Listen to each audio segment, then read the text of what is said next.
Şalom, mənim əzizlərim, sizə huzurlu həftə sonu arzulayıram. Mən də təbii ki, anamın tarixi torpağındayım, İsraildəyəm.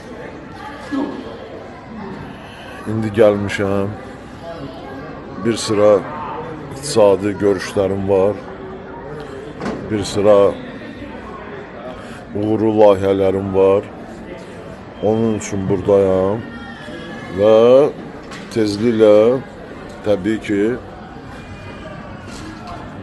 Azərbaycana qayıdacağam, öz doğma vətənimə qayıdacağam və boş-boş şayələr ki, David Silvestrov qaçıb, dünyadan köçüb,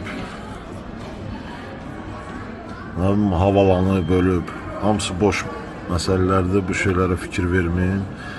Bizim işimiz irəli getməkdir və Azərbaycana investisiyanın cəlb olunması, gələcək proyektlərin həlli naminə təbii ki, işlər görməkdir.